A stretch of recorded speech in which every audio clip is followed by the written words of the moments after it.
I kick my daughters out after they ignored their sick little brother. Am I really the villain here? I, 46F, have two daughters, 22 and 23. They both graduated college recently and moved back in with me a few months ago because they were struggling to find jobs and could no longer afford rent. The house we live in belonged to my late husband, Robert. For context, I divorced my daughter's father about 9 years ago, and Robert and I got married a few years after that. We had a son together, Tom, who is 7 now. Unfortunately, Robert passed away 6 months ago after battling a long illness. Since then, it's just been me and Tom in the house. When my daughters asked to move back in, I didn't hesitate, even though I knew their relationship with Robert had always been tense. They lived with their father after our divorce and blamed Robert for breaking the family, mostly because of the toxic things their father told them about him. They never gave Robert a real chance. After their dad remarried last year, things soured between them and his new wife.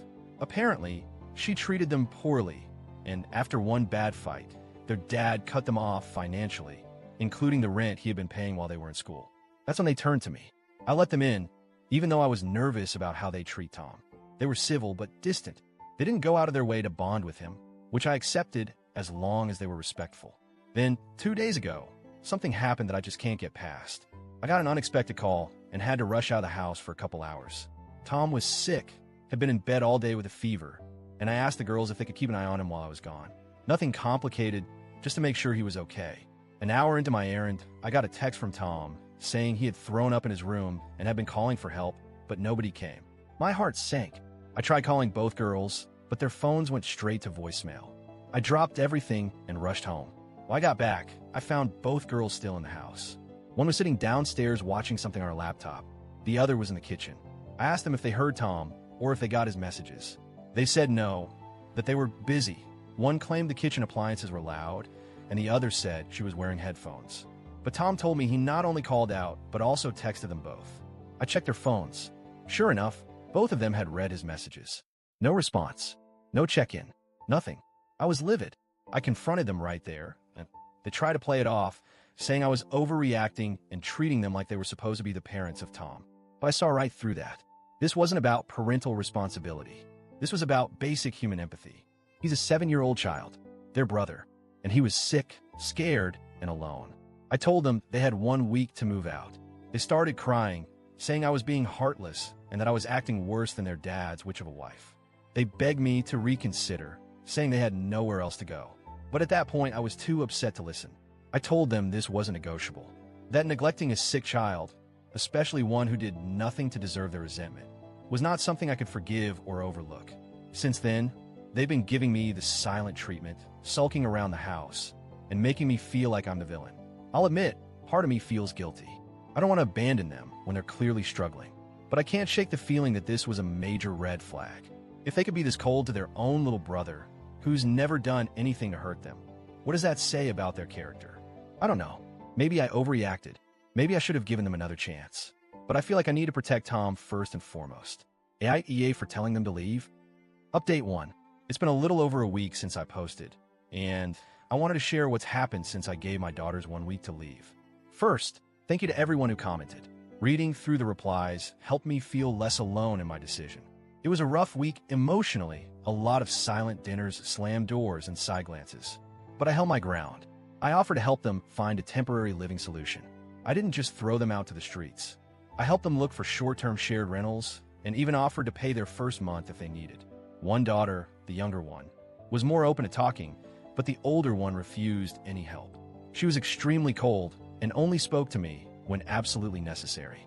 When moving day came, it was tense. They packed quietly, took their things, and left. The younger one sent me a text a few hours later, thanking me for letting them stay as long as I did, even though she didn't agree with my decision. The older one hasn't contacted me since. Tom has been doing better. He asked me a few times if his sisters were mad at him, and that broke my heart. I reassured him over and over that it wasn't his fault. We spent more time together recently, reading books, watching movies, and just talking.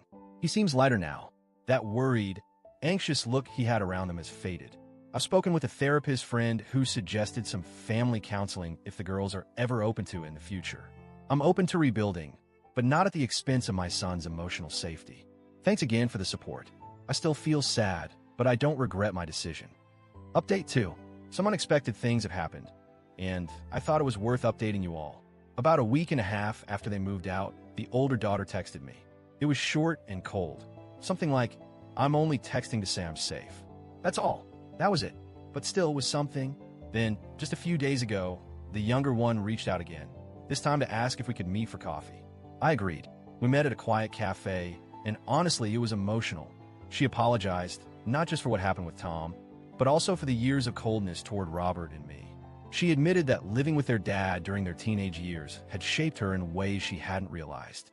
She said she saw Tom as a symbol of the life they lost, but that now she sees how unfair that was, to him and to me.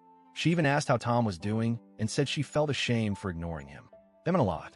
I told her I was open to rebuilding our relationship, slowly, and that I'd love for her to be a real sister to Tom if and when she's ready. The older daughter? Still no real contact, but I hear she found a roommate situation through someone she went to college with. I'm giving her space. I think she's hurting, maybe more than she shows. There's still a lot of healing ahead, but I wanted to thank you again. Reddit helped me find my backbone when I felt guilty. And now I'm seeing the first signs that maybe, just maybe, this boundary wasn't the end, but the beginning of something healthier. Update 3. Final update, I think. A lot has happened in 2 months. Both girls are now working part-time jobs. They're not dream careers, but they're making ends meet.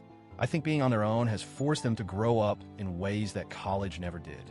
The younger daughter has visited us twice, once just to see me, and once to bring Tom a little Lego set and read him a story. It was the first time I saw him smile that big around her. He hugged her goodbye without hesitation. I nearly cried. As for the older daughter, she finally called me. It wasn't a warm conversation, but she said something that stuck with me. "I still think what you did hurt me, but maybe I needed to be hurt a little to realize I wasn't acting like a decent person." We left it there for now. No promises, no fake smiles, just honesty. And I'll take that over silence any day. I don't regret what I did. It was hard. It felt cold. But sometimes protecting someone means making decisions that hurt others and yourself. My son is safe, stable, and feeling loved. My daughters are growing.